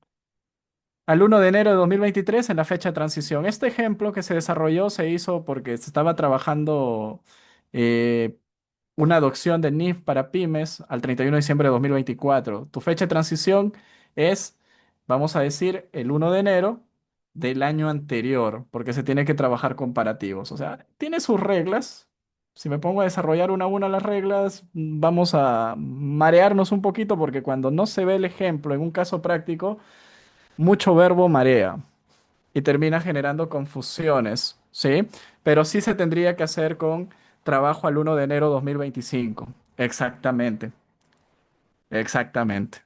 Tu fecha de transición, si comienzo a trabajar el 2026, es el 1 de enero 2025, ¿no? ¿Qué sección era? Sé que a veces me aprendo el procedimiento y me olvido de las secciones. Esto es la sección 35. ¿Ok? La sección 35 de la NIF para pymes está... no, no puedo porque esto es material de un curso de NIF para pymes que dicté. Eh, lo que sí les voy a pasar es este material porque es el material de esta clase. Lo que también voy a hacer, o sea, lo que puedo hacer es mandarte solo la hoja de la sección 35, pero todo el material que he mostrado no. ¿Sí? Se lo voy a pasar a, ¿cómo se llama? Se lo voy a pasar a Augusto y que Augusto se encargue de ya decirle cómo puedes acceder a esa hoja. Pero solo la hoja de la sección 35. ¿Sí? Después, el resto del material, no, porque ya son otros temas, otros puntos. Muy bien, vamos a hacer algo. Permítame, por favor, tomarme 5 minutos de su tiempo para comentarle lo siguiente, ¿ok? Saben que estamos en proceso de cierre. En Contagia lo que hacemos siempre es nuestro curso de cierre de fin de año acerca de tratamiento, evidentemente, contable tributario de cierre.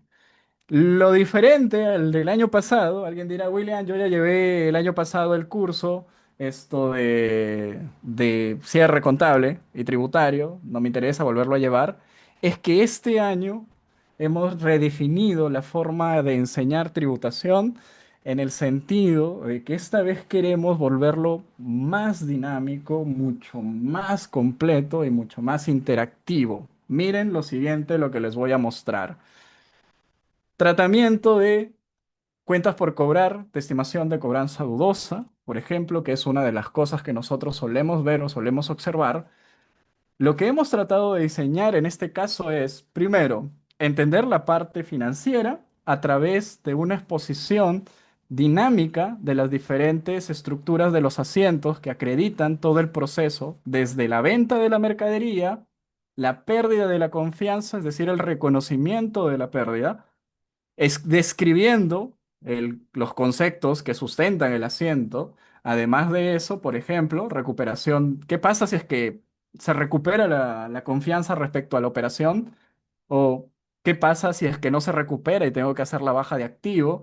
¿Qué pasa si es que cobro el dinero después de que di de baja el activo y viene? Bueno, todas las exposiciones o todas las situaciones financieras o toda la realidad económica está controlada a través de una sola ventana con la intención de no llenarnos visualmente de muchas cosas. Lo interesante dentro de la metodología que vamos a desarrollar es que todo este proceso, ¿sí? Tanto a nivel contable, lo vamos a llevar interactivamente también al nivel tributario. ¿En qué sentido? Por ejemplo, si yo tengo un gasto contabilizado de 63.720 soles y quiero saber cuánto puedo deducir, o sea, cuánto puedo deducir y cuánto puedo reparar, voy a primero preguntarme, ¿la deuda está vencida? El criterio de la norma te dice que si la deuda, por estimación de cobranza dudosa que yo he contabilizado, no está vencida, yo no tengo derecho a deducir nada. Por más que haya iniciado acciones de cobranza, por más que haya demostrado incapacidad del deudor, oye, no está vencida. Por lo tanto, no corresponde tomar un tema de deducción del gasto. De frente, reparo. Pero ahora veamos, si está vencida. La pregunta es, ¿está vencida toda o está vencido una parte? Si la respuesta es todo está vencido, entonces, vamos a decirlo, tengo derecho a deducir todo. William, pero ahí está saliendo reparo, tu Excel está mal configurado. No, porque por más que esté vencido todo, yo tengo que preguntarme, ¿he iniciado acciones de cobranza dudosa? Si la respuesta es no, pues no tengo derecho a deducirlo. ¿Puedo demostrar incapacidad del deudor? Si la respuesta es no, pues entonces tampoco tengo derecho a deducir nada, por más vencido que esté. Si la deuda está vencida más de 12 meses, no, todavía, no tengo derecho a deducir nada. William, si la deuda ya está vencida más de 12 meses, bueno, entonces sí tengo derecho a deducir todo, porque supuestamente toda la deuda está vencida. Pero si solamente está vencida 20.000 soles, entonces solo es deducible los 20.000 soles que tienen más de 12 meses y la diferencia que todavía no vence, pues va al reparo. William, y si me equivoco acá y te pongo 150.000 soles vencida, pues estoy evidentemente dando a entender de que todo está vencido. No puedo decir que es deducible 150.000, evidentemente. Esto es un error de digitación. Es decir, está pensado en que si yo me equivoco con el importe, nunca escaparme del límite del gasto efectivamente contabilizado. Y me ayuda también a entender de que el criterio de deducibilidad no está con que necesariamente hayan vencido 12 meses, sino que si yo ya tengo acciones de cobranza acreditadas, ¿ok? Yo ya puedo hacerlo deducible a pesar de que no tenga más de 12 meses de vencimiento. O si yo puedo demostrar que hay incapacidad del deudor, igual es deducible. Ahora, si yo no acredito ninguno de los dos, pero ya vencieron más de 12 meses, igual es deducible, ¿no? Y le voy a poner aquí 15.000 soles, ¿ok? O bueno, le voy a poner aquí, le voy a poner 50.000 de frente, ¿no? Para ver que tengo un reparo de 13.720 y que tengo un deducible de 50.000, porque es el 50.000 están vencidos y han vencido hace más de 12 meses. Miren lo siguiente, señores. La siguiente fase que acá toca es preguntarnos si cumple alguna de estas condiciones.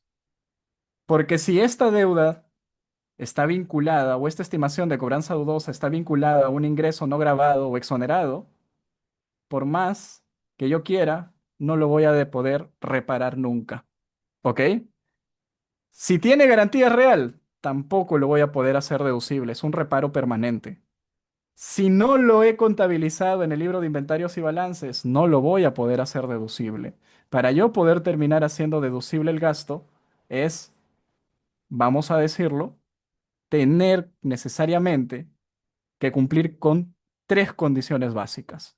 Haber vencido, haberse cumplido uno de estos tres requisitos y haberse registrado en el libro de inventarios o balances o en un anexo legalizado independiente y no tener condiciones de ninguno de estos tipos para poder decir recién de que todo el gasto que ha vencido es deducible, teniendo solo un reparo de naturaleza temporal, aquel que todavía no ha vencido.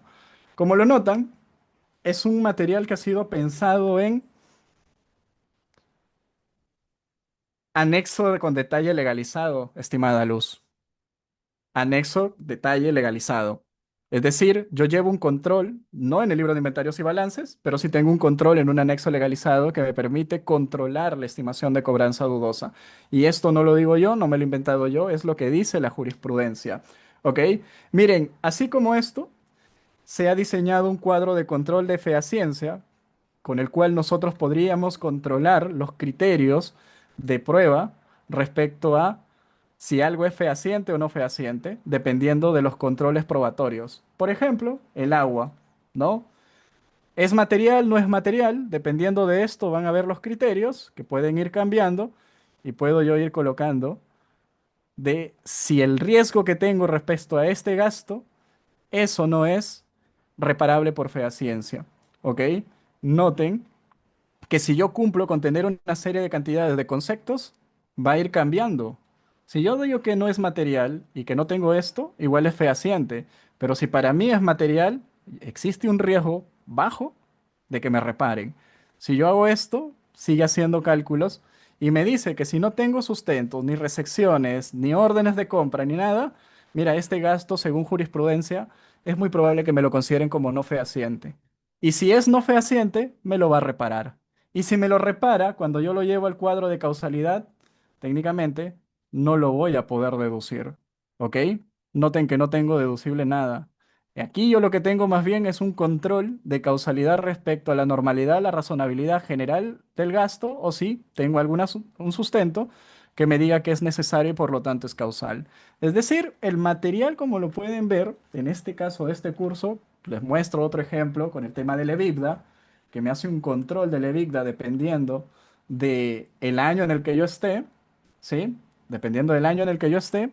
me va a trabajar los movimientos de hasta cuándo puedo yo tomar el gasto por el EBITDA, ¿no? Dependiendo de lo que voy arrastrando, los intereses que se van generando y se van moviendo, y todo de manera automática con la intención de reducir los tiempos de explicación y optimizar el tiempo de aprendizaje y que ustedes sobre todo puedan replicar la clase una y otra vez de manera interactiva, simulando diferentes escenarios uno tras otro, hasta llegar al punto de que se adecue más a la forma en la que ustedes podrían trabajar dentro de sus empresas, ¿no? El curso inicia el 16 de febrero, estamos todavía a un mes promedio, termina el 9 de marzo, son 10 sesiones en las cuales vamos a ver desde los fundamentos tributarios del impuesto a la renta, vamos a hacer análisis de la EBITDA, de representación, gastos recreativos, estimación de cobranza dudosa, gasto de publicidad, mermas, desmedros, gastos laborales, todo un proceso sobre entendimiento de adiciones y reparos y vamos a llegar, sí, me voy a saltar algunas partes al llenado de formulario 710. Todos los puntos que están acá colocados, inclusive el cálculo del impuesto a la renta diferido, ¿no? Tanto el corriente como el diferido, están pensados para estar automatizados en las tablas de Excel que les he mencionado y que les he mostrado. Es decir, todo el proceso va a ser cíclico y todo el proceso se va a mover en automático. Lo único que vamos a tener que hacer nosotros es poner el dato y el sistema al finalizar, y digo sistema porque es un sistema configurado en Excel, lo que nos va a decir es tu asiento final es un activo diferido por impuesto a la renta de tanto, o es un pasivo por impuesto a la renta de tanto, y este es el asiento que tienes que hacer, y esta es la adición, y así lo tienes que presentar para evitarnos estar haciendo análisis respecto a los controles. Ahora, lo que nos preguntamos siempre es el precio. Bueno, el ponente, el curso va a ser íntegramente dado por mi persona, ¿sí? El curso lo estamos dejando en 250, pero la preventa, estamos todavía en etapa de preventa, en 170 soles, ¿no? Claro que sí, Diego, lo que les estoy mostrando aquí es el material de clase. Este es mi material de clase con el que voy a desarrollar el íntegro del curso y hay muchos más anexos que tengo, pero que no lo he podido acoplar todavía porque todo está con configuración. Tengo que hacer una configuraciones ahí de vinculación de celdas, porque como todo tiene fórmula, les muestro una de mis fórmulas. ¿Pueden ver esta fórmula de acá?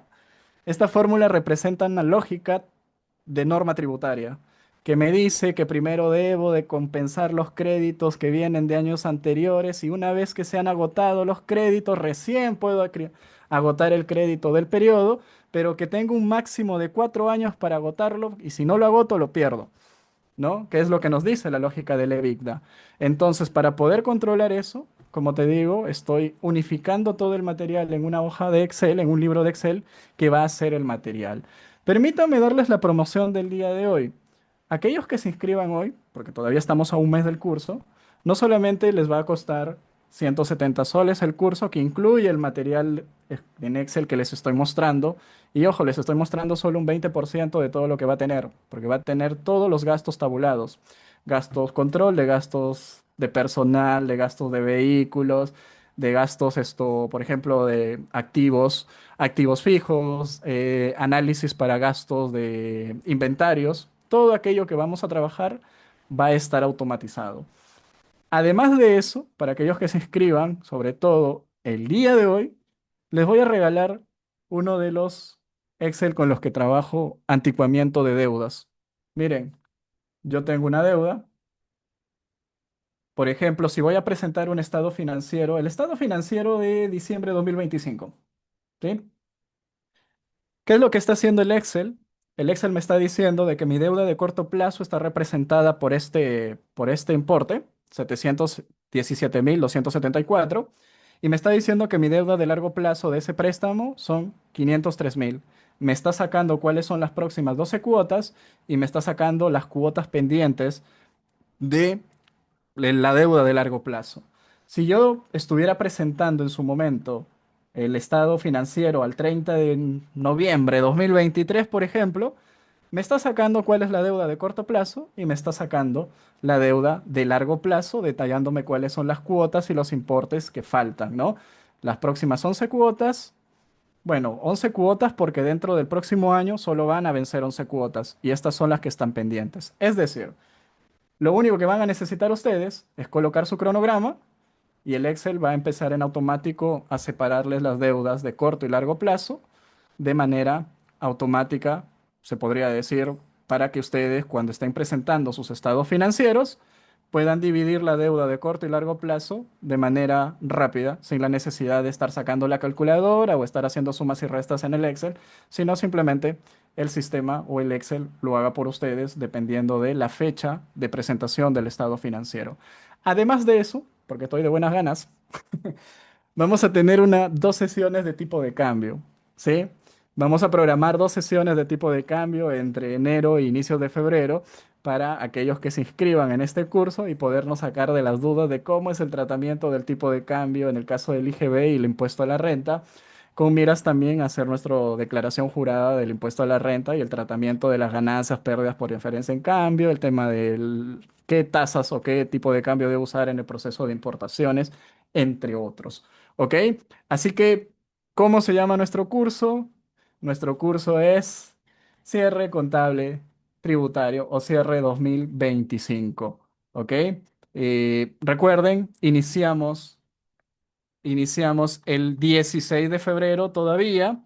Les voy a pasar por ahí el brochure.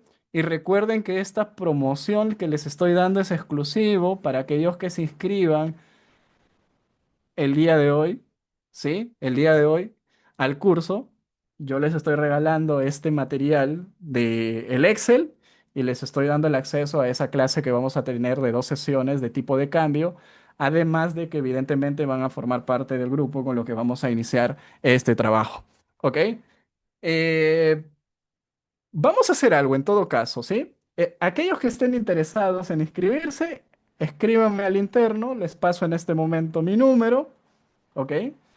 9489 19 038 y les voy a dar chance de que se inscriban hasta el viernes. ¿Sí? Si se inscriben hasta el viernes, igual los incluimos en el grupo y les compartimos el material con y les incluimos el material. Créanme, no se van a arrepentir, ¿ok? El curso está más que interesante. Es el resumen de aproximadamente 3 años de trabajo analizando impuesto a la renta, que ya la parte teórica normativa está más que dominada.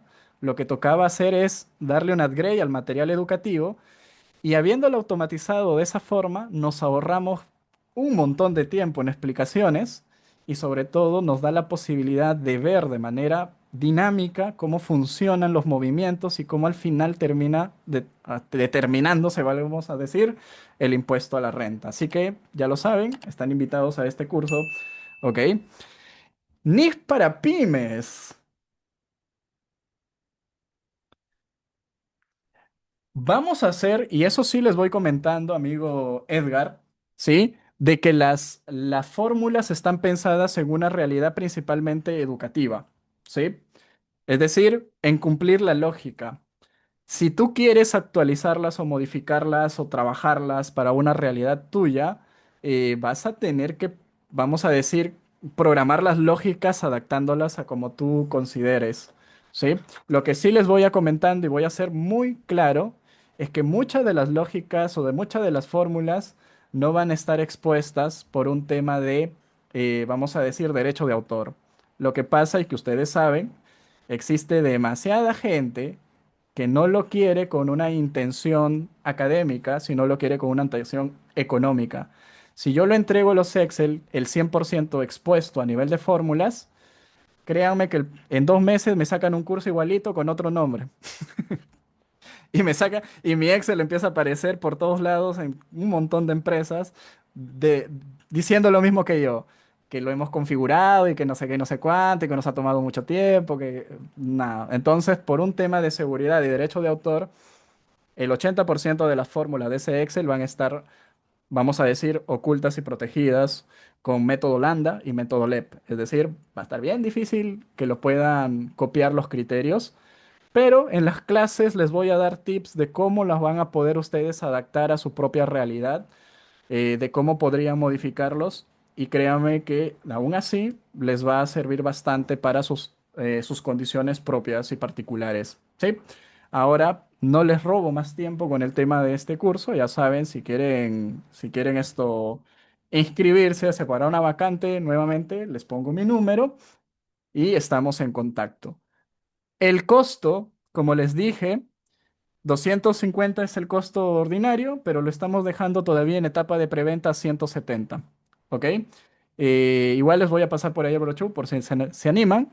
Recuerden que si se inscriben hasta el viernes tienen dos beneficios: el Excel de control de anticuamiento de deudas financieras y el acceso a ese curso de tipo de cambio que está por programarse y que va a ser dos sesiones, ¿no? 2 horas cada sesión, en donde vamos a tocar cosas relevantes respecto al tipo de cambio, que es uno de los temas que a veces genera mucha, vamos a decir esto, duda respecto a cómo se trabaja. Bien, vamos acá. Lo que me preguntaban hace un momento, ¿cómo yo puedo trabajar el tema de la norma peruana de información financiera? Spoiler. Vas a seguir haciendo los asientos que siempre has hecho. ¿Ok? Sí, Dalita, tenemos WhatsApp. El número que les he proporcionado tiene WhatsApp. Este de acá. Evidentemente que no les voy a poder contestar porque estoy en clase, pero terminando la clase me contacto con ustedes sin ningún tipo de inconveniente. Pero bueno, sigamos. Y vamos acá al punto, ¿no? Les decía yo. ¿Va a cambiar en algo la forma de hacer contabilidad? Respuesta, no. No va a cambiar en nada la forma en la que nosotros hacemos los asientos contables. Lo único que va a cambiar van a ser los criterios que utilizamos para reconocer determinadas operaciones. Estoy utilizando un caso un tanto complejo porque me estoy metiendo en un caso de activo apto. Y para algunos, hablar de activo apto es hablar, y por cierto, por ahí preguntaron cuándo una clase de NIF Pymes. Se está programando un curso de NIF para más o menos abril de este año. Y para mayo estamos elaborando un curso integral de elaboración de estado de flujo de efectivo y presupuestos. Así que podemos ir por ahí dándole las novedades de lo que se viene en los próximos meses. Pero lo digo por ahí en la pregunta que se hizo respecto a cuándo nos metemos con NIF. Terminando declaración jurada de renta anual, vamos a continuar ahí nada más de inmediato con normas internacionales de información financiera. Pero bueno, les decía, para entender el concepto de activo apto, yo lo voy a exponer de la siguiente forma, ¿no? Vamos a hacerlo de la siguiente manera. Luz María, si tienes una duda sobre el tema de beneficiario final, escríbeme por interno y te comento, porque con el tema de beneficiario final, si bien es cierto, es un tema que para muchos le genera algunas dudas, sacar un curso en el corto plazo para nosotros no va a ser posible, ¿no? Pero si tienes dudas, escríbeme y te comento y por ahí vamos conversando cómo podría ayudarte. Ya, ahora sí, voy a cerrar el chat para no distraerme mucho. Las disculpas del caso, ¿ok? Porque soy una persona que a veces se distrae demasiado y olvida a qué vino. Y hoy día hemos venido a ver NIF para pymes, NIF, Norma Peruana de Información Financiera y NIF plenas. Y quiero mencionarles algo, ¿no? Quiero explicarles lo siguiente. El término activo apto, ¿sí? Activo apto. El concepto de activo apto, ¿ok? Es así, ¿ya? En cristiano, en lo más fácil que podríamos decir, un activo que para construirlo o comprarlo toma mucho tiempo, un montón de tiempo. El clásico ejemplo, un edificio, un edificio. O sea, ¿cuánto te toma elaborar un edificio? Más de un año. Elaborar, no, construir. Construir un edificio, más de un año. Estamos hablando de aproximadamente, no sé, año y medio, 2 años, dependiendo del tamaño también. Y la gestión que se haga puede durarte 3 años, quién sabe, ¿no? Entonces, un edificio es un activo apto. Mira, si yo saco un préstamo para construir ese edificio, los intereses que se devengan del préstamo durante la etapa de construcción forman parte del costo del activo. Esa era la regla que todos nos conocíamos bajo la NIC 23. O sea, la NIC 23 me decía, Los costos por préstamos vinculados a la construcción, adquisición, elaboración de un activo apto se activan, forman parte del activo. Entonces, yo aquí tengo un préstamo recibido de 24 cuotas con una tasa de interés anual, ¿no? Y un importe de cuota.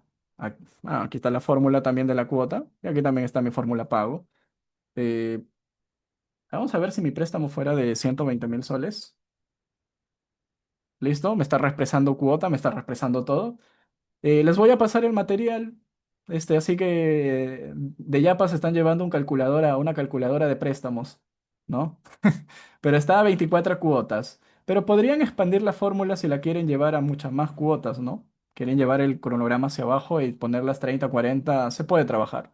Lo importante es que mientras tengas la tasa de interés anual, que podría ser un 7,5%, te va a tocar la tasa de interés mensual efectiva, te va a calcular cuál es el importe de la cuota y si se fijan, siempre termina dando cero, ¿no? Y el importe también, ¿no? Porque si tengo 80.000 soles a 16 cuotas, cambia la configuración tanto del interés y de todo y mira, ve, la cuota 16 ya está en cero. Entonces, ahí algo de yapa, como se dice, ¿no? Eh, ¿A qué voy? Intereses. Los intereses que se devengan durante la etapa del préstamo, ¿ok? ¿Qué va a pasar? Que según la NIC plena, la NIC 23, yo tengo que hacer este asiento. 33,9 contra la 45,1, estoy activando los intereses que se han devengado, noten, de la primera cuota, que se han devengado en la primera cuota, yo los estoy activando. Lo estoy haciendo que forme parte del activo apto, ¿ok? Tengo que llevar un control de los intereses que se devengan durante el proceso de construcción y ponerlo ahí. Viene Nick Pymes, sección 25. ¿Qué me dice? Los costos por préstamo, cualquier gasto por préstamo, por más que esté vinculado a un activo acto o lo que sea, mándalo al gasto de frente. Ah, bueno, si me ha dicho que lo mande al gasto, 67.345.1. Listo, lo mande al gasto. Norma peruana de información financiera, lo mismo. No te hagas problemas, mándalo al gasto directo, no lo actives. Y estoy haciendo mi asiento 67.3 contra 45.1. Noten que ha cambiado de NIS plenas a NIS pymes. La simplificación del control económico. Mientras que las NIS plenas me dicen, oye, no, contrólalo y forma que hagas que ese interés forme parte del activo, después lo vas a depreciar a lo largo de los años y el gasto se va a ir no vía gasto financiero, sino gasto por depreciación. La NIS pymes y la norma peruana de información financiera, ¿qué dicen? Te das problemas, oye, manda al frente al gasto y olvídate de estar controlándolo. Cambió el criterio, cambiamos activo por gasto, pero el proceso de contabilizar sigue siendo lo mismo, que era lo que yo les decía al inicio de la clase. Si nosotros queremos controlar o queremos hacer contabilidad bajo norma peruana de información financiera, no tenemos que comprar nosotros software. No tenemos que pedirle a nuestro proveedor de software que saque un módulo específico para norma peruana de información financiera. Simplemente tenemos que aprendernos la norma y saber qué cuentas voy a usar ahora para las operaciones que voy a trabajar. Un caso muy parecido a este, ¿ok? Muy, pero muy parecido a este, ocurre, por ejemplo, en los arrendamientos operativos.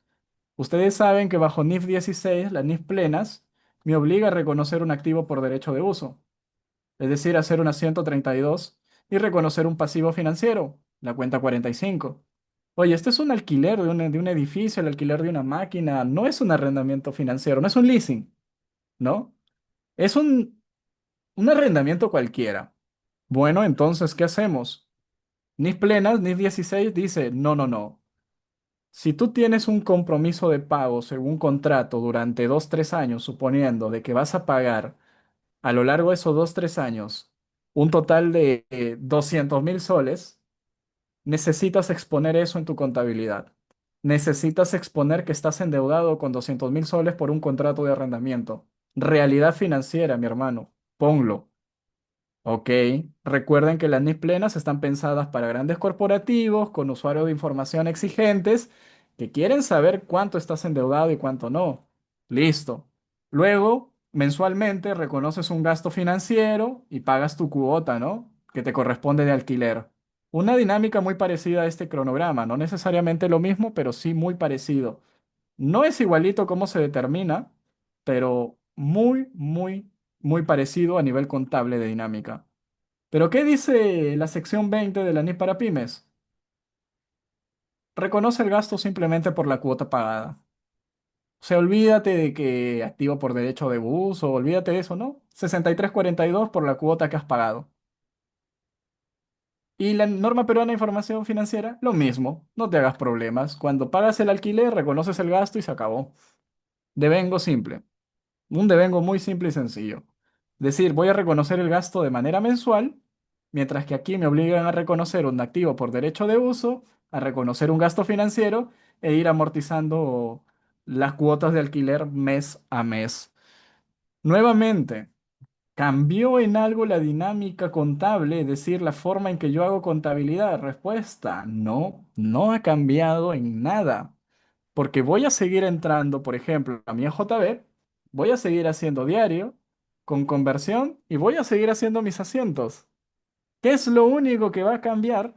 Bueno, que ahora, después de haber hecho mi contabilidad, voy a tener que presentarlo aquí si es que quiero. Esa es la facilidad que me dan. Si es que quiero, lo presento así, o si no, seguiré utilizando mis formatos que siempre he utilizado y lo único que presentaré simplificado van a ser mis estados financieros. Porque nadie me puede obligar a usar este formato y nadie me puede obligar a llevar este libro diario o este control, si es que ya lo llevo de la forma completa y más amplia de lo que me propone la norma. Entonces, en resumen, con estos dos ejemplos, lo que os he querido demostrar es que si quiero aplicar norma peruana de información financiera, no está en un módulo de un software.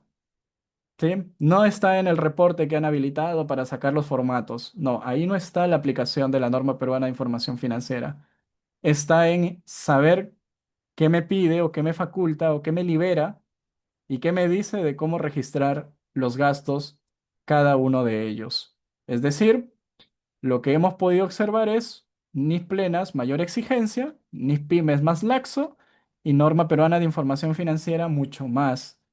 Comparte muchos tratamientos similares, pero la norma peruana de información financiera se caracteriza principalmente por tener formatería mucho más simple y sencilla, para no hacernos problemas. Tu tiempo, tu empresa, nuestro compromiso. EJD Solutions.